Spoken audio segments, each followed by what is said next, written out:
Good morning. ഇന്ന് നമ്മൾ നോക്കുന്നത് ഫണ്ട് ഫ്ലോ സ്റ്റേറ്റ്മെൻറ്റിനെ കുറിച്ചാണ്. എന്താണ് ഫണ്ട് ഫ്ലോ സ്റ്റേറ്റ്മെൻറ്റ്? ഒരു സ്ഥാപനത്തിലെ ഒരു വർഷത്തെ ഫണ്ടിൻ്റെ ഫ്ലോ അഥവാ ഒഴുക്ക് എന്താണ് എന്ന് കാണിച്ചു തരുന്ന സ്റ്റേറ്റ്മെൻറ്റാണ് ഫണ്ട് ഫ്ലോ സ്റ്റേറ്റ്മെൻറ്റ്. അതെങ്ങനെയാണ് ഫണ്ടിൻ്റെ ഫ്ലോ കാണിച്ചു തരുന്നത്? ഒരു സ്ഥാപനത്തിൻ്റെ 2 വർഷങ്ങളിലെ അല്ലെങ്കിൽ വർഷത്തിൻ്റെ തുടക്കത്തിലും വർഷത്തിൻ്റെ അവസാനത്തിലുമുള്ള അസറ്റുകളുടെയും ലയബിലിറ്റികളുടെയും വ്യതിയാനങ്ങൾ നോക്കിയാണ് അവിടെ പണത്തിൻ്റെ ഒഴുക്ക് എപ്രകാരമാണ് എന്ന് നിർണ്ണയിക്കുക. ഓപ്പണിങ്ങിൽ അസറ്റ് എന്തായിരുന്നു, ആ അസറ്റ് ക്ലോസിങ്ങിലായപ്പോൾ അതിനെന്ത് സംഭവിച്ചു, ഇതിൽ നിന്ന് അവിടെ എങ്ങനെ പണം ഒഴുകി വന്നു, അല്ലെങ്കിൽ എങ്ങോട്ട് പണം ഒഴുകിപ്പോയി, അല്ലെങ്കിൽ ഫണ്ട് എവിടെ നിന്നാണ് വന്നത്, എങ്ങോട്ടാണ് പോയത് എന്നൊക്കെ മനസ്സിലാക്കാൻ സാധിക്കും. എന്താണ് ഫണ്ട് കൊണ്ട് ഉദ്ദേശിക്കുക? ഫണ്ടിന് പല മീനിങ്ങുകളുണ്ട്. നാരോ സെൻസിൽ ഫണ്ട് എന്നതുകൊണ്ട് ഉദ്ദേശിക്കുന്നത് ക്യാഷിനെയാണ്. നമ്മുടെ കയ്യിൽ എന്താവശ്യത്തിന് ഉപയോഗിക്കാൻ റെഡി ആയിട്ടിരിക്കുന്ന ക്യാഷിനെയാണ് നാരോ സെൻസിൽ ഫണ്ട് എന്നുള്ള പദം കൊണ്ട് ഉദ്ദേശിക്കുക. എന്നാൽ പോപ്പുലറായിട്ട് ഉപയോഗിക്കുന്ന ഫണ്ട് എന്ന് പറയുന്നത് വർക്കിംഗ് ക്യാപിറ്റലാണ്. എന്താണ് വർക്കിംഗ് ക്യാപിറ്റൽ? നമ്മുടെ കയ്യിലുള്ള കറണ്ട് അസറ്റുകളുടെ എല്ലാത്തിൻ്റെയും വാല്യൂ കൂട്ടി അതിൽ നിന്ന് നമ്മൾ കൊടുത്തു തീർക്കേണ്ട കറണ്ട് ലയബിലിറ്റികളൊക്കെ കുറയ്ക്കുമ്പോൾ നമുക്ക് കിട്ടുന്ന എമൗണ്ടിനെയാണ് വർക്കിംഗ് ക്യാപിറ്റൽ എന്ന് പറയുക. ആ വർക്കിംഗ് ക്യാപിറ്റലിനെയാണ് പോപ്പുലറായിട്ടുള്ള സെൻസിൽ ഫണ്ട് എന്ന് ഉദ്ദേശിക്കുക. നമുക്കതിനൊന്ന് ചിന്തിച്ച് നോക്കിയാൽ അറിയാം, നമ്മളൊക്കെ ഫണ്ട് എന്ത് കാര്യത്തിനുമുള്ള ഫണ്ട് എന്ന് പറയുമ്പോൾ പെട്ടെന്ന് നമ്മൾ ചിന്തിക്കുക നമ്മുടെ കയ്യിലിരിക്കുന്ന പണം, അതാണ് നമ്മുടെ ഫണ്ട്. എന്നാൽ ഒന്നും കൂടി ചിന്തിച്ച് നോക്കിയാലോ, നമ്മുടെ കയ്യിലിരിക്കുന്ന പണം, നമുക്ക് പെട്ടെന്ന് ബാങ്കിൽ നിന്ന് എടുക്കാൻ പറ്റുന്ന പണം, നമ്മുടെ ഫ്രണ്ട്സിൽ നിന്ന് നമുക്ക് കിട്ടാനുള്ള പണം, അങ്ങനെയുള്ള കറണ്ട് അസറ്റുകളെല്ലാം കൂടി കൂട്ടിയിട്ട് അതിൽ നിന്ന് നമ്മൾ അത്യാവശ്യമായിട്ട് കൊടുത്തു തീർക്കേണ്ട കറണ്ട് ലയബിലിറ്റികൾ കുറച്ചാൽ ബാക്കിയുള്ളതിനെ നമുക്ക് ആ കാര്യത്തിനുള്ള ഫണ്ടായിട്ട് ഉപയോഗിക്കാം. അതാണ് വിശാലമായ കാഴ്ചപ്പാടിൽ ഫണ്ട് വർക്കിംഗ് ക്യാപിറ്റൽ. ആ പണത്തിനെയാണ് കറണ്ട് അസറ്റെല്ലാം കൂട്ടി അതിൽ നിന്ന് കറണ്ട് ലയബിലിറ്റി കുറയ്ക്കുമ്പോൾ കിട്ടുന്ന ആ എമൗണ്ടിനെയാണ് വർക്കിംഗ് ക്യാപിറ്റൽ എന്ന് പറയും. അതിനെയും ഫണ്ടായിട്ട് കാണാം. അപ്പോൾ ഫണ്ടിന് നമുക്ക് പല വ്യാഖ്യാനങ്ങൾ കൊടുക്കാം. നമ്മുടെ കയ്യിൽ റെഡി ആയിട്ടിരിക്കുന്ന പണത്തിന് ഫണ്ടെന്ന് പറയാം. നമ്മുടെ കറണ്ട് അസറ്റുകളെല്ലാം കൂട്ടി അതിൽ നിന്ന് കറണ്ട് ലയബിലിറ്റി കുറയ്ക്കുമ്പോൾ കിട്ടുന്ന വർക്കിംഗ് ക്യാപിറ്റൽ നമുക്ക് ഫണ്ടെന്ന് പറയാം. നമ്മൾ ഈ ഫണ്ട് ഫ്ലോ സ്റ്റേറ്റ്മെൻറ്റിൽ ഈ പറഞ്ഞ കൺസെപ്റ്റുകളെല്ലാം ചെക്ക് ചെയ്യുന്നുണ്ട് എന്നുള്ളതാണൊരു പ്രധാനം. കാരണം 3 അക്കൗണ്ടുകളാണ് അല്ലെങ്കിൽ 3 സ്റ്റേറ്റ്മെൻറ്റുകളാണ് നമ്മൾ ഈ ഫണ്ട് ഫ്ലോ സ്റ്റേറ്റ്മെൻറ്റിൽ പ്രധാനമായിട്ടും വരയ്ക്കുക. ഒന്ന്, schedule of changes in working capital. 2, fund from operation. 3, fund flow statement. അതിൽ schedule of changes in working capital എന്ന് പറഞ്ഞാൽ വർക്കിംഗ് ക്യാപിറ്റലിൻ്റെ ചേഞ്ച്, ആ ഫണ്ട് എന്നുള്ള വർക്കിംഗ് ക്യാപിറ്റലിൻ്റെ ചേഞ്ച് എന്താണ് എന്ന് കണ്ടുപിടിക്കാൻ വേണ്ടി വരയ്ക്കുന്ന സ്റ്റേറ്റ്മെൻറ്റാണ്. ഫണ്ട് ഫ്ലോ സ്റ്റേറ്റ്മെൻറ്റ് എന്ന് പറഞ്ഞാൽ ക്യാഷ് എവിടെ നിന്നൊക്കെ ഒഴുകി വന്നു, ക്യാഷ് എങ്ങോട്ടൊക്കെ നമ്മുടെ കയ്യിൽ നിന്ന് പോയി എന്ന് കാണിക്കുന്നതിനുള്ള സ്റ്റേറ്റ്മെൻറ്റാണ്. അതിനെ സപ്പോർട്ട് ചെയ്യാൻ വേണ്ടി നമ്മൾ വരയ്ക്കുന്ന സ്റ്റേറ്റ്മെൻറ്റാണ് ഫണ്ട് ഫ്രം ഓപ്പറേഷൻ. അപ്പോൾ ആദ്യം നമുക്ക് നോക്കേണ്ടത് schedule of changes in working capital. Schedule of changes in working capital എന്ന് പറഞ്ഞാൽ ഞാൻ നേരത്തെ പറഞ്ഞതുപോലെ വർക്കിംഗ് ക്യാപിറ്റലിൻ്റെ വ്യതിയാനം കണ്ടുപിടിക്കുന്നതിനുള്ള സ്റ്റേറ്റ്മെൻറ്റാണ്.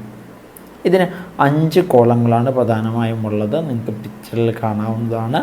ഫസ്റ്റ് വൺ പർട്ടിക്കുലർ കോളം, അടുത്തത് previous year, current year, then അടുത്ത വർക്കിംഗ് ക്യാപിറ്റൽ കോളമാണ്, അതിൽ ഇൻക്രീസ് ഡിക്രീസ്. പർട്ടിക്കുലറിൽ നമ്മൾ കറണ്ട് അസറ്റുകൾ, കറണ്ട് ലയബിലിറ്റികൾ, working capital, increase or decrease in working capital, ഇതൊക്കെയാണ് അതിൽ വന്നിരിക്കുന്ന ഹെഡ്. ഓരോന്നും വരുന്നത് എങ്ങനെയാണെന്ന് പറയാം. അതിനു മുമ്പ് എമൗണ്ട് കോളങ്ങളൊന്ന് നോക്കാം. എമൗണ്ട് കോളങ്ങൾ ആദ്യത്തെ ഏതൊക്കെയാണ്? Previous year. പ്രീവിയസ് ഇയർ എന്ന് പറഞ്ഞാൽ നമ്മൾ ഏത് വർഷത്തെ കണക്കാണോ എഴുതുന്നത് അതിൻ്റെ മുമ്പിലത്തെ വർഷത്തിൻ്റെ, അതായത് നമ്മുടെ ഈ വർഷത്തെ ഓപ്പണിംഗ് ബാലൻസ്. കഴിഞ്ഞ വർഷത്തിൻ്റെ ക്ലോസിംഗ് എമൗണ്ടും ഈ വർഷത്തിൻ്റെ ഓപ്പണിംഗ് എമൗണ്ടും സെയിം ആയിരിക്കുമല്ലോ, അത് ക്വസ്റ്റ്യനിലുണ്ടാകും. കഴിഞ്ഞ വർഷത്തെ ക്ലോസിങ്ങിലെ എമൗണ്ടോ അല്ലെങ്കിൽ ഈ വർഷത്തെ ഓപ്പണിങ്ങിലെ എമൗണ്ടോ ഉണ്ടാകും. അത് പ്രീവിയസ് ഇയർ എന്നുള്ള കോളത്തിൽ നേരെ എടുത്തെഴുതും. ഈ വർഷം അവസാനമാകുമ്പോഴുള്ള എമൗണ്ട് എത്രയാണ്? കറണ്ട് ഇയർ എന്നുള്ള കോളത്തിൽ എഴുതും. അടുത്തത് വർക്കിംഗ് ക്യാപിറ്റലുള്ള കോളമാണ്. അതിൽ ഇൻക്രീസ് ഉണ്ട്, ഡിക്രീസ് ഉണ്ട്. ഞാനൊരു ഉദാഹരണം പറയാം. ഇപ്പോൾ അവിടുത്തെ ഫോർമാറ്റിൽ നോക്കാം. കറണ്ട് അസറ്റാണ് പർട്ടിക്കുലറിൽ ആദ്യം എഴുതേണ്ടത്. കറണ്ട് അസറ്റിൽ ആദ്യം എഴുതുന്നത് ഏതാണ്? Cash in hand. Cash in hand വർഷം തുടങ്ങിയപ്പോൾ പ്രീവിയസ് ഇയറിൽ അല്ലെങ്കിൽ കഴിഞ്ഞ വർഷത്തിൻ്റെ അവസാനം ഈ വർഷം ഓപ്പൺ ചെയ്തപ്പോൾ ഏതെങ്കിലും ഒരു ഡേറ്റിൽ ഒരു 10,000 ക്വസ്റ്റ്യൻ തന്നിരിക്കുന്നത് എഴുതുക. അപ്പോൾ നമ്മൾ ക്യാഷ് ഇൻ ഹാൻഡിൻ്റെ നേരെ പ്രീവിയസിൻ്റെ കോളത്തിൽ എഴുതുന്നു 10,000. കറണ്ട് ഇയറിൻ്റെ കോളത്തിൽ ഈ വർഷം അവസാനമായപ്പോൾ തന്നിരിക്കുന്നത് 15,000 കരുതുക. കറണ്ട് ഇയറിൻ്റെ കോളത്തിൽ എഴുതുന്നു 15,000. അപ്പോൾ 10,000 എന്നുള്ളത് 15,000 വർക്കിംഗ് ക്യാപിറ്റൽ കൂടുവോ കുറഞ്ഞോ, ഇതാണ് നമുക്കറിയേണ്ടത്. കറണ്ട് അസറ്റ് ഇൻക്രീസ് ചെയ്താൽ വർക്കിംഗ് ക്യാപിറ്റൽ കൂടും. കറണ്ട് അസറ്റ് ഡിക്രീസ് ചെയ്താൽ വർക്കിംഗ് ക്യാപിറ്റലും കുറയും. കാര്യം നിങ്ങൾക്കറിയാം, കറണ്ട് അസറ്റിൽ നിന്ന് കറണ്ട് ലയബിലിറ്റി കുറയ്ക്കുമ്പോഴാണല്ലോ വർക്കിംഗ് ക്യാപിറ്റൽ കിട്ടുക. അപ്പോൾ കറണ്ട് അസറ്റ് കൂടിയാൽ വർക്കിംഗ് ക്യാപിറ്റലും എന്ത് ചെയ്യും, കൂടും. സോ അപ്പോൾ നമ്മൾ പറഞ്ഞ എക്സാമ്പിളിൽ ക്യാഷ് ഇൻ ഹാൻഡ് നമ്മൾ ഓപ്പണിങ്ങിൽ 10,000 എടുത്തു, ക്ലോസിങ്ങിൽ 15,000 എടുത്തു. അപ്പോൾ 5,000 രൂപ കൂടി. അപ്പോൾ വർക്കിംഗ് ക്യാപിറ്റൽ എന്ത് ചെയ്തു, കൂടി. നമ്മൾ ആ ഫോർമാറ്റിൽ അടുത്ത കോളം ഇൻക്രീസ് കോളത്തിൽ നമ്മൾ 5,000 എഴുതും. അടുത്തത് നമുക്ക് ഒരു ഡെപ്റ്റേഴ്സ് ഒരു കറണ്ട് അസറ്റ് ആയിട്ട് എടുക്കാം. ഡെപ്റ്റേഴ്സ് ഓപ്പണിങ്ങിൽ 20,000, ക്ലോസിങ്ങിൽ 30,000 ആണെന്ന്. അപ്പോൾ ഡെപ്റ്റേഴ്സ് എഴുതുന്നു. അതിൻ്റെ നേരെ ആദ്യത്തെ കോളത്തിൽ 20,000 എഴുതുന്നു, അടുത്ത കോളത്തിൽ 30,000 എഴുതുന്നു. ഇൻക്രീസ് ആണോ ഡിക്രീസ് ആണോ, 10,000 രൂപ കൂടി. അപ്പോൾ ഇൻക്രീസ് കോളത്തിൽ എഴുതുന്നു 10,000. അടുത്തത് നമുക്ക് സ്റ്റോക്ക് എടുക്കാം. സ്റ്റോക്ക് ഒരു കറണ്ട് അസറ്റ് ആണല്ലോ. പർട്ടിക്കുലർ കോളത്തിൽ കറണ്ട് അസറ്റിൻ്റെ ഹെഡിൽ എഴുതുന്നു സ്റ്റോക്ക്. ഓപ്പണിംഗ് 25,000, ക്ലോസിങ്ങിൽ 30,000 ആണെന്ന് കരുതുക. ഇതൊക്കെ ക്വസ്റ്റ്യനിൽ ഉണ്ടാകും. ഓപ്പണിംഗ് ഫിഗറും ക്ലോസിംഗ് ഫിഗറും. ആദ്യത്തെ എമൗണ്ട് കോളത്തിൽ നമ്മൾ എഴുതുന്നു 25,000, അടുത്ത കോളത്തിൽ എഴുതുന്നു 30,000. എന്ത് പറ്റി, 5,000 രൂപ കൂടി. അപ്പോൾ നമ്മൾ ഏത് കോളത്തിൽ എഴുതും, ഇൻക്രീസ് കോളത്തിൽ എഴുതും 5,000. അടുത്തത് ഒരു ബിൽസ് റിസീവബിൾ.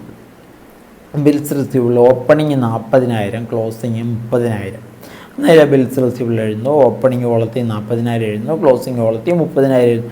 എന്താ സംഭവിച്ച്, കുറഞ്ഞു. എത്ര രൂപ കുറഞ്ഞു, 10,000 രൂപ കുറഞ്ഞു. ഡിക്രീസ് കോളത്തിൽ എഴുതുന്നു 10,000.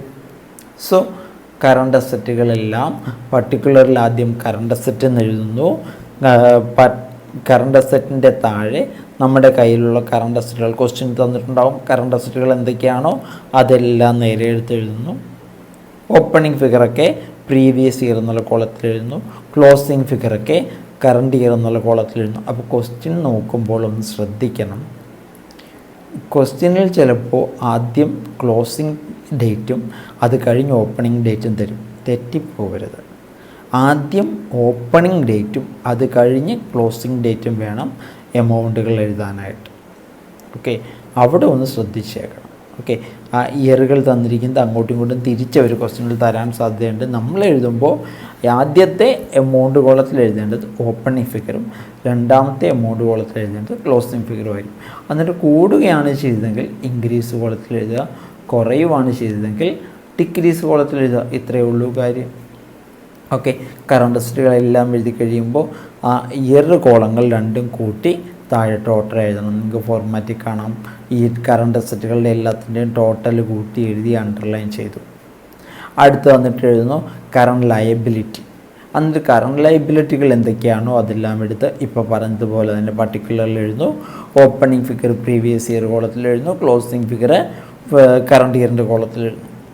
കറണ്ട് ലയബിലിറ്റികൾക്ക് കൂടുകയാണ് ചെയ്തതെങ്കിൽ ഡിക്രീസ് കോളത്തിൽ എഴുതണം, കുറയുകയാണ് ചെയ്തതെങ്കിൽ ഇൻക്രീസ് കോളത്തിൽ എഴുതണം. കാര്യം കറണ്ട് ലയബിലിറ്റി കുറഞ്ഞു എന്ന് പറഞ്ഞാൽ, ഒരു ബാധ്യത കുറഞ്ഞു എന്ന് പറഞ്ഞാൽ നമുക്ക് അത്രയും വർക്കിംഗ് ക്യാപിറ്റൽ എന്ത് ചെയ്യും, കൂടും. അതേസമയം കറണ്ട് ലയബിലിറ്റി കൂടിയാൽ നമ്മുടെ വർക്കിംഗ് ക്യാപിറ്റൽ എന്ത് പറ്റും, കുറഞ്ഞു പോകും. അത് തന്നെയാണ് അവിടെയും സംഭവിക്കുക. കറണ്ട് ലയബിലിറ്റി കൂടിയാൽ ഡിക്രീസ് കോളത്തിൽ എഴുതുക, കുറഞ്ഞു എന്നുള്ള കോളത്തിൽ എഴുതുക. കറണ്ട് ലയബിലിറ്റി കുറഞ്ഞാൽ ഇൻക്രീസ് കോളത്തിൽ എഴുതുക. നമുക്കൊരു എക്സാമ്പിൾ നോക്കാം. കറണ്ട് ലയബിലിറ്റിയിൽ നമുക്ക് തന്നിരിക്കുകയാണ് സൺട്രി ക്രെഡിറ്റേഴ്സ് ഒരു 25,000 40,000 ഉണ്ടെന്ന് കരുതുക. നമ്മൾ എഴുതുന്നു കറണ്ട് ലയബിലിറ്റി എന്നുള്ള കേട്ടെങ്കിൽ സൺട്രി ക്രെഡിറ്റേഴ്സ് ഓപ്പണിങ്ങിൽ 25,000, ക്ലോസിങ്ങിൽ 40,000 കൂടുവാണ് ചെയ്തതല്ലേ. എത്ര രൂപ, 15,000. ഏത് കോളത്തിൽ എഴുതുന്നു, ഡിക്രീസ് കോളത്തിൽ എഴുതുന്നു 15,000. ഇങ്ങനെ എന്തൊക്കെ കറണ്ട് ലയബിലിറ്റി തന്നിട്ടുണ്ടോ അതൊക്കെ എഴുതി ഓപ്പണിംഗ് ഫിഗർ ആദ്യത്തെ എമൗണ്ട് കോളത്തിലും ക്ലോസിംഗ് ഫിഗർ അടുത്ത എമൗണ്ട് കോളത്തിലും എഴുതുന്നു. ഇൻക്രീസ് ആണ് ചെയ്തതെങ്കിൽ ഡിക്രീസ് ഇൻ വർക്കിംഗ് ക്യാപിറ്റൽ എന്നുള്ള കോളത്തിൽ എഴുതുന്നു. ഇൻക്രീസ് ആണ് ചെയ്തതെങ്കിൽ ഡിക്രീസിൽ എഴുതുന്നു. ഡിക്രീസ് ആണ് ചെയ്തതെങ്കിൽ ഇൻക്രീസിൽ എഴുതുന്നു. ഓപ്പോസിറ്റ് ആയിട്ട് എഴുതുന്നു. ദെൻ കറണ്ട് ലയബിലിറ്റികളും എല്ലാം കൂട്ടി എഴുതി അണ്ടർലൈൻ ചെയ്യുക. ഏത് കോളം? ഇയർ കോളങ്ങൾ മാത്രം. അപ്പോഴും വർക്കിംഗ് ക്യാപിറ്റലിൻ്റെ ഇൻക്രീസ് ഡിക്രീസ് കോളങ്ങൾ നമ്മളൊന്നും ചെയ്തിട്ടില്ല കേട്ടോ. കറണ്ട് ലയബിലിറ്റികളെല്ലാം കൂട്ടി ടോട്ടൽ എഴുതി വെച്ചു. ഓക്കെ, അപ്പോൾ കറണ്ട് അസറ്റുകളെല്ലാം കൂട്ടി നമ്മൾ ടോട്ടൽ എഴുതിയിട്ടുണ്ട്. കറണ്ട് ലയബിലിറ്റിയും എല്ലാം കൂട്ടി നമ്മളിപ്പോൾ ടോട്ടൽ എഴുതിയിട്ടുണ്ട്. കറണ്ട് അസറ്റിൻ്റെ ടോട്ടലിനെ നമുക്ക് എ എന്നും കറണ്ട് ലയബിലിറ്റിയുടെ ടോട്ടലിന് നമുക്ക് ബി എന്നും പേര് കൊടുക്കാം. ഓക്കെ, ഇനി അടുത്ത് നമ്മൾ ചെയ്യേണ്ടത് വർക്കിംഗ് ക്യാപിറ്റൽ കണ്ടുപിടിക്കണം. വർക്കിംഗ് ക്യാപിറ്റൽ കണ്ടുപിടിക്കാൻ the equation current asset minus current liability. Current അസറ്റുകളുടെ ടോട്ടൽ നമ്മൾ എഴുതി വെച്ചിട്ടില്ലേ, അതിൽ നിന്ന് കറണ്ട് ലയബിലിറ്റിയുടെ ടോട്ടൽ കുറയ്ക്കുമ്പോൾ വർക്കിംഗ് ക്യാപിറ്റൽ കിട്ടും. ഓക്കെ, നമ്മൾ ആ അണ്ടർലൈൻ ചെയ്തിരിക്കുന്ന ടോട്ടലിൽ നിന്ന് ഫസ്റ്റ് ഇയറിൻ്റെ എമൗണ്ടിൻ്റെ കറണ്ട് അസറ്റിൻ്റെ ടോട്ടലിൽ നിന്ന് ഫസ്റ്റ് ഇയറിൻ്റെ കറണ്ട് ലയബിലിറ്റിയുടെ ടോട്ടൽ കുറയ്ക്കുക. കറണ്ട് ഇയറിൻ്റെ കറണ്ട് അസറ്റിൻ്റെ ടോട്ടലിൽ നിന്ന് കറണ്ട് ഇയറിൻ്റെ കറണ്ട് ലയബിലിറ്റിയുടെ ടോട്ടൽ കുറയ്ക്കുക. അപ്പോൾ വർക്കിംഗ് ക്യാപിറ്റൽ കിട്ടി.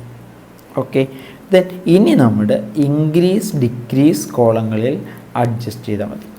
ഓക്കെ, ഇൻക്രീസ് കോളത്തിലുള്ളതെല്ലാം കൂടി കൂട്ടി താഴെ എഴുതുക, ഡിക്രീസ് കോളത്തിലുള്ളതെല്ലാം കൂടി കൂട്ടി താഴെ എഴുതുക. ഓക്കെ, ആ ടോട്ടലിന് നേരെ തന്നെ നമ്മൾ ആ വർക്കിംഗ് ക്യാപിറ്റലിൻ്റെ എഴുതിയതിൻ്റെ നേരെയോ അല്ലെങ്കിൽ കറണ്ട് ലയബിലിറ്റിയുടെ ടോട്ടൽ എഴുതിയതിൻ്റെ നേരെയോ എഴുതാം. അതിൽ രണ്ടിലും പ്രശ്നമില്ല. ഇൻക്രീസ് കോളത്തിലുള്ളതെല്ലാം കൂടി കൂട്ടി താഴെ എഴുതുക, ഡിക്രീസ് കോളത്തിലെല്ലാം കൂടി കൂട്ടിയും താഴെ എഴുതുക.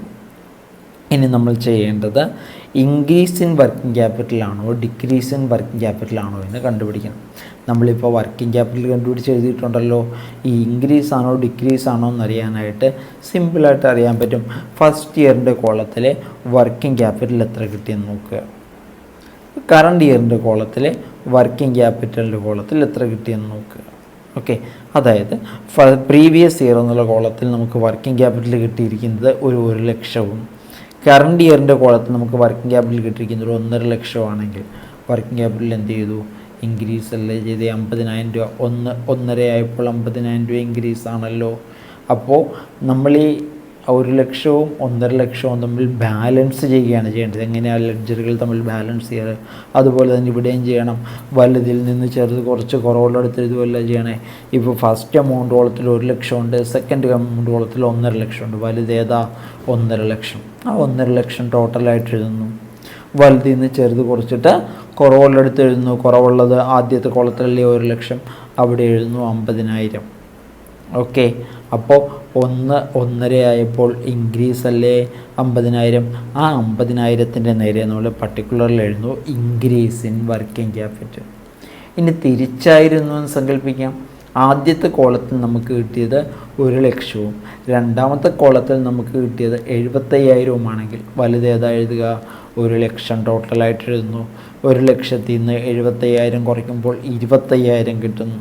അത് വലുതിൽ നിന്ന് ചെറുത് കുറച്ച് കുറവുള്ളടുത്തല്ലേ ബാലൻസ് ചെയ്യുമ്പോൾ എഴുതാറ്. രണ്ടാമത്തെ എമൗണ്ട് കോളത്തിൽ എഴുതുന്നു 25,000. അപ്പോൾ 1,00,000 75,000 ആയപ്പോൾ കൂടുകയാണ് ചെയ്തത് കുറയുകയാണ് ചെയ്തത്? കുറയുകയാണ് ചെയ്തത്. ആ 25,000ത്തിന് നേരെ എഴുതുക decrease in working capital. Okay, ഇപ്പം നമ്മൾ ചെയ്ത പോലെ തന്നെ മൂന്നാമത്തെയും നാലാമത്തെയും കോളങ്ങളെയും തമ്മിലും ബാലൻസ് ചെയ്യുക. ഇൻക്രീസ് ഇൻ വർക്കിംഗ് ക്യാപിറ്റലും ഇൻക്രീസ് കോളവും ഡിക്രീസ് കോളവും നമ്മൾ ടോട്ടൽ എഴുതി വെച്ചിട്ടില്ലേ. ഇൻക്രീസ് കോളത്തിൽ നമുക്കൊരു 20,000, ഡിക്രീസ് കോളത്തിൽ നമുക്കൊരു 50,000 കിട്ടിയെന്ന് കരുതുക. അപ്പോൾ 20,000 50,000 കൂടി കമ്പയർ ചെയ്യുമ്പോൾ ഏതാണ് വലുത്? 50,000 ആണ് വലുത്. വലുതിൽ നിന്ന് ചെറുത് കുറയ്ക്കുന്നു. 50,000 20,000 കുറച്ചാൽ 30,000. അത് കുറവുള്ളടുത്ത് എഴുതുന്നു. ടോട്ടലായിട്ട് 50,000 എഴുതുന്നു. അപ്പോൾ അതിൻ്റെയും ആൻസർ കിട്ടി. ഒരു പ്രത്യേകതയുള്ളതെന്ന് പറഞ്ഞാൽ ഈ ആദ്യത്തെ 2 എമൗണ്ട് കോളങ്ങളെ തമ്മിൽ ബാലൻസ് ചെയ്യുമ്പോഴും അടുത്ത 2 മൂന്നാമത്തെയും നാലാമത്തെയും എമൗണ്ട് കോളങ്ങളെ തമ്മിൽ ബാലൻസ് ചെയ്യുമ്പോഴും ഒരേ ആൻസർ തന്നെ കിട്ടണം. അത് നിങ്ങൾക്ക് കിട്ടും, കണക്ക് നോക്കുമ്പോൾ അറിയാം. ഓക്കെ, അതാണ് നമുക്ക് ഈ കണക്കിന് ആൻസറായിട്ട് വരിക. ഇൻക്രീസ് ഇൻ വർക്കിംഗ് ക്യാപിറ്റൽ അല്ലെങ്കിൽ ഡിക്രീസ് ഇൻ വർക്കിംഗ് ക്യാപിറ്റൽ. അപ്പോൾ നമുക്കറിയാൻ പറ്റും ഒരു വർഷം കൊണ്ട് നമ്മുടെ സ്ഥാപനത്തിലെ വർക്കിംഗ് ക്യാപിറ്റൽ ഇൻക്രീസ് ആണോ ചെയ്തത് ഡിക്രീസ് ആണോ ചെയ്തത്. ഓക്കെ, കൂടുതലായിട്ട് നിങ്ങൾക്ക് ഒരു എക്സാമ്പിൾ അല്ലെങ്കിൽ ഇല്ലസ്ട്രേഷൻ നോക്കുമ്പോൾ കാര്യങ്ങൾ വിശദമാകും. ഇപ്പോൾ അതിൻ്റെ ഒരു ഫോർമാറ്റും അതെങ്ങനെ വന്നു വരയ്ക്കണം എന്നുള്ള കാര്യങ്ങൾ മനസ്സിലായി കാണുമെന്ന് കരുതുന്നു. ഇനി അതൊരു പ്രോബ്ലം ചെയ്യുമ്പോൾ കാര്യങ്ങൾ പൂർണ്ണമായും വ്യക്തമാകും. ഓക്കെ, അപ്പോൾ നമ്മളിതിന് 3 സ്റ്റെപ്സാണ് പറഞ്ഞത് അല്ലേ. ആദ്യത്തെ സ്റ്റെപ്പിൽ നമ്മൾ ഏതാ ഇപ്പോൾ നോക്കിയിരിക്കുന്നത്, schedule of changes in working capital. Okay, അതിൻ്റെ ഒരു പ്രോബ്ലം കൂടി നോക്കി നമുക്ക് ഈ സെക്ഷൻ അവസാനിപ്പിക്കാം. അടുത്ത സെക്ഷനിൽ നമുക്ക് ഫണ്ട് ഫ്രം ഓപ്പറേഷനും ഫണ്ട് ഫ്ലോ സ്റ്റേറ്റ്മെൻറ്റും നമുക്കൊരു ഇല്ലസ്ട്രേഷൻ്റെ സഹായത്തോടു കൂടി schedule of changes in working capital ഒന്നുകൂടി മനസ്സിലാക്കാം. ഇപ്പോൾ ചിത്രത്തിൽ നമ്മൾ കാണുന്ന ഇല്ലസ്ട്രേഷനാണ് നമ്മൾ അതിനുവേണ്ടി ഉപയോഗിക്കുക. ബാലൻസ് ഷീറ്റും നോട്ട്സ് ടു അക്കൗണ്ട്സുമാണ് തന്നിരിക്കുക. Schedule of changes in working capital നമ്മൾ പറഞ്ഞു നമുക്ക് എന്താ വേണ്ടത്, കറണ്ട് അസറ്റും കറണ്ട് ലയബിലിറ്റികളും. അത് രണ്ടും മാത്രമേ schedule of changes in working capital എടുക്കുകയുള്ളൂ. അപ്പോൾ ബാലൻസ് ഷീറ്റിൽ കറണ്ട് അസറ്റുകൾ എന്തൊക്കെ തന്നിട്ടുണ്ടെന്ന് നോക്കിയേ. കറണ്ട് അസറ്റ് എന്നുള്ള ഹെഡിങ്ങിൽ current investment, inventory, trade receivable, cash and cash equivalent. നമുക്ക് ചുമ്മാ അതിൻ്റെ ചേഞ്ച് ഒന്ന് നോക്കാം. കറണ്ട് ഇൻവെസ്റ്റ്മെൻറ്റ് ഫസ്റ്റ് ഇയറിൽ എത്രയുണ്ട്, 50,000. സെക്കൻഡ് ഇയർ ആയപ്പോൾ അഥവാ ക്ലോസിംഗ് ആയപ്പോൾ എത്രയുണ്ട്, 1,06,000. എന്താ സംഭവിച്ചത്, 56,000 രൂപ കൂടി അല്ലേ. അപ്പോൾ കറണ്ട് അസറ്റ് കൂടിയാൽ ഏത് കോളത്തിൽ എഴുതണമെന്നാണ് പറഞ്ഞ്, ഇൻക്രീസ് കോളത്തിൽ എഴുതണം. ഒരു എക്സാമ്പിളായിട്ട് ഞാൻ പറഞ്ഞു എന്ന് നമുക്ക് നോക്കാം. കറണ്ട് ലയബിലിറ്റികൾ എന്തൊക്കെയുണ്ട്. കറണ്ട് ലയബിലിറ്റി ആദ്യമേ നോക്കുമ്പോൾ ട്രേഡ് പേയബിൾ 1,00,000 1,50,000 വന്നിരിക്കുന്നത്. ട്രേഡ് പേയബിളിന് നോട്ടുണ്ട്, നോട്ട്സ് ടു അക്കൗണ്ടിൽ നോക്കിയാൽ കാണാം. ട്രേഡ് പേയബിൾ ബിൽസ് പേയബിളും ക്രെഡിറ്റേഴ്സുമാണ്. ഓക്കെ, അപ്പോൾ നമുക്ക് ആൻസർ ഒന്ന് നോക്കാം. ഇപ്പോൾ നിങ്ങൾ കാണുന്നത് schedule of changes in working ക്യാപിറ്റലാണ്. ഓക്കെ, കറണ്ട് അസറ്റിൽ നമ്മൾ ഫോർമാറ്റ് വരച്ചു. പർട്ടിക്കുലർ 2015 2016 വർക്കിംഗ് ക്യാപിറ്റലിന് ഇൻക്രീസ് ഓർ ഡിക്രീസ്, ഇൻക്രീസും ഡിക്രീസും. കറണ്ട് അസറ്റ് കോളത്തിൽ നമ്മൾ ആദ്യം എഴുതി ക്യാഷിൻ്റെ ഓപ്പണിംഗ് ഫിഗർ എത്രയായിരുന്നു, 2,80,000 എന്ന ക്വസ്റ്റ്യൻ ആദ്യമേ അതിനൊന്ന് എഴുതിയെടുത്തിട്ട് ഇത് നോക്കിയാൽ ഒന്നും കൂടി വ്യക്തമാകും. ക്വസ്റ്റ്യൻ നമ്മൾ നേരത്തെ കണ്ടു, ക്യാഷ് 2,80,000 3,15,000. എന്താണ് സംഭവിച്ചിരിക്കുന്നത്, ഇൻക്രീസ് ആണല്ലേ. എത്ര രൂപ കൂടി, 30,000 രൂപ കൂടി. ഏത് കോളത്തിൽ എഴുതി, ഇൻക്രീസ് കോളത്തിൽ എഴുതി. കറണ്ട് അസറ്റ് കൂടിയാൽ ഇൻക്രീസിൽ എഴുതുമെന്നാണ് പറഞ്ഞത്. മാർക്കറ്റബിൾ സെക്യൂരിറ്റി 50,000 1,06,000 56,000 രൂപ കൂടി. ഏത് കോളത്തിൽ എഴുതി, ഇൻക്രീസിൽ എഴുതി. കറണ്ട് അസറ്റുകൾ കൂടിയാൽ ഇൻക്രീസ് കോളത്തിൽ എഴുതും, കറണ്ട് അസറ്റുകൾ കുറഞ്ഞാൽ ഡിക്രീസിൽ എഴുതും. ഡെപ്റ്റേഴ്സ് 1,25 1,50 25,000 രൂപ കൂടി, ഇൻക്രീസിൽ എഴുതി. ഇൻവെൻറ്ററി 70 95 25,000 രൂപ കൂടി, ഇൻക്രീസിൽ എഴുതി. ഡിക്രീസ് കോളം എം ടി ആണ്. കാര്യം ഒരു കറണ്ട് അസറ്റും കൂടിയിട്ടില്ല. ഇനി നമ്മൾ ചെയ്യേണ്ടത് ഇയർ കോളങ്ങൾ കൂട്ടി എഴുതുന്നു. 2015 എമൗണ്ടുകളെല്ലാം കൂട്ടി 5,30,000. 2015 എമൗണ്ടെല്ലാം കൂട്ടി 6,66,000. അടുത്ത ഹെഡിങ് കൊടുത്തു കറണ്ട് ലയബിലിറ്റി. നമ്മൾ പറഞ്ഞതുപോലെ കറണ്ട് ലയബിലിറ്റികളെല്ലാം എടുത്തെഴുതണം. ആദ്യം 2 കറണ്ട് ലയബിലിറ്റി നമുക്കുള്ളൂ. ക്വസ്റ്റ്യൻ നമ്മൾ കണ്ടിരുന്നു. ഏതൊക്കെയാണ്, ക്രെഡിറ്റേഴ്സും ബിൽസ് പേയബിളും. ക്രെഡിറ്റേഴ്സ് 75,000 1,00,000. എന്ത് സംഭവിച്ചു, കൂടി. കറണ്ട് ലയബിലിറ്റി കൂടിയാൽ വർക്കിംഗ് ക്യാപിറ്റലിന് എന്ത് സംഭവിക്കുമെന്നാണ് പറഞ്ഞേ, കുറയും. അപ്പോൾ 25,000 രൂപ നമ്മൾ ഏത് കോളത്തിൽ എഴുതി, ഡിക്രീസ് കോളത്തിൽ എഴുതി 25,000. ബിൽസ് പേയബിൾ 25,000 ആയിരുന്നത് 50,000 ആയി. അവിടെയും 25,000 രൂപ കൂടുക ചെയ്തത്. കറണ്ട് ലയബിലിറ്റി ആയതുകൊണ്ട് നമ്മൾ ഏത് കോളത്തിൽ എഴുതി, ഡിക്രീസ് കോളത്തിൽ എഴുതി. ഓക്കെ, കറണ്ട് ലയബിലിറ്റിയുടെ എമൗണ്ടുകൾ കൂട്ടി എഴുതണം. 2015 75,000 കൂട്ടി 1,00,000. 2016 1,50,000 കൂട്ടി 1,50,000. ഇനി നമ്മൾ നേരത്തെ പറഞ്ഞതുപോലെ എ ആയി, ബി ആയി. ഏതാ എ, കറണ്ട് അസറ്റ്. ഏതാ ബി, കറണ്ട് ലയബിലിറ്റി. നമുക്ക് സി കണ്ടുപിടിക്കണം. എന്താണ് C, working capital. Working capital ബ്രാക്കറ്റിൽ എഴുതിയിട്ടുണ്ട്. എങ്ങനെയാണ് കണ്ടുപിടിച്ചത്, എങ്ങനെയാണ്, A minus B, current asset minus current liability അല്ലേ നമ്മൾ വർക്കിംഗ് ക്യാപിറ്റൽ പഠിച്ചിട്ടുള്ളത്. അതെ, എത്രയാണ് കറണ്ട് അസറ്റ്, 5,30,000. എത്രയാണ് കറണ്ട് ലയബിലിറ്റി, 1,00,000. 2015 ഞാൻ പറയുക. 2015 കറണ്ട് അസറ്റിൻ്റെ ടോട്ടൽ എത്രയാണ്, 5,30,000.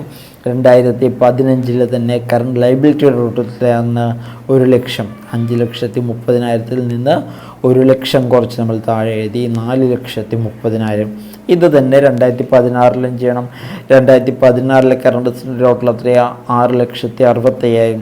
കറണ്ട് ലയബിലിറ്റിയുടെ ടോട്ടൽ 1,50,000. 6,66,000 1,50,000 കുറച്ചപ്പോൾ നമുക്ക് എത്ര കിട്ടി, 5,16,000. ഇനി നമ്മൾ എന്താ ചെയ്യേണ്ടത്? ഇൻക്രീസ് ആണോ ഡിക്രീസ് ആണോ കണ്ടുപിടിക്കാൻ അവയെ തമ്മിൽ ബാലൻസ് ചെയ്യണം. എങ്ങനെയാണ് ബാലൻസ് ചെയ്യുക? വലുതിൽ നിന്ന് ചെറുത് കുറച്ച് ചെറുതിൻ്റെ കോളത്തിൽ എഴുതണം. വലുത് ഏതാ? 4,30,000 ആണോ 5,16,000 ആണോ? 5,16,000 വലുത്. അപ്പോൾ 5,16,000 ടോട്ടലായിട്ട് എഴുതി 2 കോളങ്ങളിലും.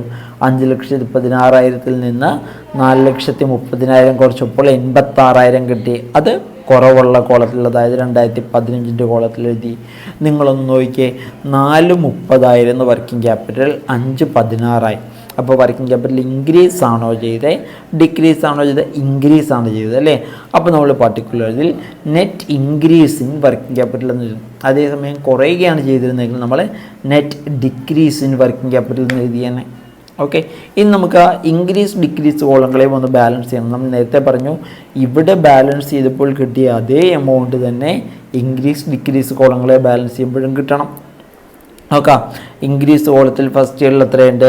1,36,000. സെക്കൻഡ് കോളത്തിൽ എത്രയുണ്ട്? ഡിക്രീസ് കോളത്തിൽ എത്രയുണ്ട്? 50,000. 1,36,000 50 കമ്പയർ ചെയ്യുമ്പോൾ ഏതാ വലുത്? 1,36,000 വലുത്. 1,36,000 ടോട്ടലായിട്ട് എഴുതി. 1,36,000 50,000 കുറയ്ക്കുമ്പോൾ എത്ര കിട്ടി? 86,000 കിട്ടി. അത് നമ്മൾ നേരത്തെ ഈ ഒരു കോളത്തിൽ 86,000 എഴുതിയിരിക്കുന്നതിൻ്റെ നേരെ തന്നെ ചെറുതിൻ്റെ കോളത്തിൽ എഴുതി. ചെറുതെന്ന് പറയുന്നത് ഡിക്രീസ് കോളം അല്ലേ, 50,000 അല്ലേ ഉള്ളൂ. അവിടെ എഴുതി 86,000. അപ്പോൾ ആൻസർ ശരിയാണ് എന്നൊന്നും കൂടി ഉറപ്പിച്ചു. 86,000 തന്നെ രണ്ടിടത്തും ബാലൻസ് കിട്ടി. അതെന്താണ്? ഇൻക്രീസ് ഇൻ വർക്കിംഗ് ക്യാപിറ്റലാണ്. ഇൻക്രീസ് ആണെന്ന് എങ്ങനെയാണ് കണ്ടുപിടിച്ചേ? ഫസ്റ്റ് ഇയർ കോളത്തിൽ 4,30,000, സെക്കൻഡ് ഇയർ കോളത്തിൽ 5,16,000. അപ്പോൾ 4,30,000 ആയിരുന്ന വർക്കിംഗ് ക്യാപിറ്റൽ 5,16,000 ആയിരിക്കുന്നു എന്ന് പറയുമ്പോൾ കൂടുകയല്ലേ ചെയ്തത്?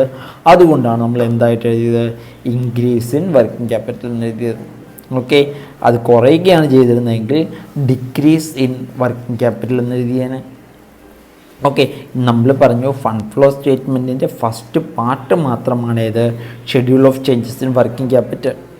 ഓക്കെ, ഇവിടുന്ന് നമുക്ക് എന്ത് മനസ്സിലായി? വർക്കിംഗ് ക്യാപിറ്റൽ ഇൻക്രീസ് ആണോ ചെയ്തത് ഡിക്രീസ് ആണോ ചെയ്തതെന്ന് മനസ്സിലായി. ഇനി നമ്മൾ സപ്പോർട്ടിംഗ് ആയിട്ട് ഒരു സ്റ്റേറ്റ്മെൻറ്റും കൂടി വരയ്ക്കണം. ഏത് സ്റ്റേറ്റ്മെൻറ്റ്? Fund from operation. അത് കഴിയുമ്പോൾ നമുക്ക് നേരെ എങ്ങോട്ട് പോകാം? ഫണ്ട് ഫ്ലോ സ്റ്റേറ്റ്മെൻറ്റിലേക്ക് പോകാം. ഫണ്ട് ഫ്ലോ സ്റ്റേറ്റ്മെൻറ്റ് എന്ന് പറയുന്നത് നമുക്ക് ഫോർമാറ്റ് ഒന്ന് ചെക്ക് ചെയ്യാം. ഫണ്ട് ഫ്ലോ സ്റ്റേറ്റ്മെൻറ്റ് ഫോർമാറ്റ് നിങ്ങൾക്ക് ചിത്രത്തിൽ കാണുന്നത് പോലെ തന്നെ 2 സൈഡുകൾ, സോഴ്സ് എമൗണ്ട്, ആപ്ലിക്കേഷൻ എമൗണ്ട്. സോഴ്സിൽ നമ്മൾ എവിടെ നിന്നാണ് നമുക്ക് ഈ വർഷം പണം വന്നത് എന്നെഴുതാം. പണം, ക്യാഷിൻ്റെ ഫ്ലോ കാണിക്കാനാണ് ഫണ്ട് ഫ്ലോ സ്റ്റേറ്റ്മെൻറ്റ് വരയ്ക്കുക കേട്ടോ. വർക്കിംഗ് ക്യാപിറ്റലിൻ്റെ ഫ്ലോ കാണിക്കാൻ വേണ്ടി നമ്മൾ ഓൾറെഡി ഏത് വരച്ചു? Schedule of changes in working capital വരച്ചു. ഇനി പണത്തിൻ്റെ ഫ്ലോ എങ്ങനെയാണ് എന്ന് കാണിക്കാൻ വരയ്ക്കുന്ന സ്റ്റേറ്റ്മെൻറ്റാണ് ഫണ്ട് ഫ്ലോ സ്റ്റേറ്റ്മെൻറ്റ്. അതിൽ ആദ്യത്തെ സൈഡ് സോഴ്സ്, പണം എവിടെ നിന്നൊക്കെയാണ് നമുക്ക് കിട്ടിയത്. അടുത്ത സൈഡ് ആപ്ലിക്കേഷൻ, പണം എങ്ങോട്ടൊക്കെയാണ് നമ്മുടെ കയ്യിൽ നിന്ന് പോയത്. ഇപ്പം നമ്മൾ schedule of changes in working capital വെച്ചപ്പോൾ ഇൻക്രീസ് ഇൻ വർക്കിംഗ് ക്യാപിറ്റൽ കിട്ടിയില്ലേ? ആ ഇൻക്രീസ് ഇൻ വർക്കിംഗ് ക്യാപിറ്റൽ നമ്മൾ ആപ്ലിക്കേഷൻ സൈഡിൽ ഇവിടെ എഴുതണം. അതെന്തിനാ അതിവിടെ ആപ്ലിക്കേഷൻ സൈഡിൽ എഴുതുന്നത് എന്ന് ചോദിച്ചാൽ, നമുക്ക് വർക്കിംഗ് ക്യാപിറ്റൽ ഇൻക്രീസ് ചെയ്താൽ പണം കയ്യിൽ നിന്ന് പോകും. അതെങ്ങനെയാണ് വർക്കിംഗ് ക്യാപിറ്റൽ ഇൻക്രീസ് ചെയ്താൽ പണം കയ്യിൽ നിന്ന് പോകുന്നത്? ഒന്ന് ചിന്തിച്ച് നോക്കിയേ. വർക്കിംഗ് ക്യാപിറ്റൽ കൂട്ടണമെങ്കിൽ കറണ്ട് അസറ്റ് കൂടണ്ടേ? കറണ്ട് അസറ്റ് കൂടുമ്പോഴല്ലേ വർക്കിംഗ് ക്യാപിറ്റൽ കൂടുക. കറണ്ട് അസറ്റിൽ ഒരു ഐറ്റം ആണല്ലോ ഡെപ്റ്റേഴ്സ്, അല്ലെങ്കിൽ ഇപ്പോൾ സ്റ്റോക്ക് കൂടണമെങ്കിൽ പണം എന്ത് ചെയ്യണം? പോകണം. സ്റ്റോക്ക് കാശ് കൊടുത്താലല്ലേ സ്റ്റോക്ക് കിട്ടുകയുള്ളൂ. So increase in working capital എന്ന് പറയുന്നത് ആപ്ലിക്കേഷനാണ്. വർക്കിംഗ് ക്യാപിറ്റൽ ഇൻക്രീസ് ചെയ്യണമെങ്കിൽ പണം കൊടുത്ത് അസറ്റ് മേടിച്ചാലേ നമ്മുടെ വർക്കിംഗ് ക്യാപിറ്റൽ ഇൻക്രീസ് ചെയ്യൂ. അപ്പോൾ schedule of changes in working capital വരയ്ക്കുമ്പോൾ ഇൻക്രീസ് ഇൻ വർക്കിംഗ് ക്യാപിറ്റൽ എന്നാണ് ആൻസർ കിട്ടിയതെങ്കിൽ അത് ആപ്ലിക്കേഷനിൽ എഴുതും. ഡിക്രീസ് ഇൻ വർക്കിംഗ് ക്യാപിറ്റൽ എന്നാണ് ആൻസർ കിട്ടിയതെങ്കിൽ അത് സോഴ്സിൽ എഴുതും. ആ വർക്കിംഗ് ക്യാപിറ്റൽ കുറയണമെങ്കിൽ നമുക്ക് പണം കയ്യിലോട്ട് കിട്ടണം. അത് ഒന്ന് ചെക്ക് ചെയ്യാൻ നമുക്ക് ഈ പറഞ്ഞതുപോലെ തന്നെ വർക്കിംഗ് ക്യാപിറ്റൽ കുറയണമെങ്കിൽ കറണ്ട് അസറ്റ് കുറയണം. കറണ്ട് അസറ്റിൽ ഒരു ഐറ്റമാണ് സ്റ്റോക്ക് കുറയുന്നത് എപ്പോഴാണ്? വിൽപ്പന നടക്കുമ്പോൾ ആ സ്റ്റോക്ക് എന്തായിട്ട് കൺവേർട്ട് ചെയ്യുക? ക്യാഷായിട്ട് കൺവേർട്ട് ചെയ്യുക. ക്യാഷ് നമ്മുടെ കയ്യിലോട്ട് വന്നു എന്നല്ലേ. അപ്പോൾ കറണ്ട് അസറ്റ് കുറഞ്ഞാൽ, വർക്കിംഗ് ക്യാപിറ്റൽ കുറഞ്ഞാൽ പണം കൂടും. ഓക്കെ, അപ്പോൾ ഇത്രയേ ഉള്ളൂ ഷെഡ്യൂൾ ഓഫ് ചേഞ്ചസിൽ നിന്ന് കിട്ടിയത്. ഇൻക്രീസ് ഇൻ വർക്കിംഗ് ക്യാപിറ്റൽ ആണെങ്കിൽ ആപ്ലിക്കേഷൻ വരും, ഡിക്രീസ് ഇൻ വർക്കിംഗ് ക്യാപിറ്റൽ ആണെങ്കിൽ സോഴ്സിൽ വരും. Schedule of changes in working capital തയ്യാറാക്കാൻ നിങ്ങൾ പഠിച്ചു. ഫണ്ട് ഫ്ലോ സ്റ്റേറ്റ്മെൻറ്റ് നമുക്കൊന്നും കൂടി വിശദമായിട്ട് അടുത്ത സെക്ഷൻ. Okay, thank you.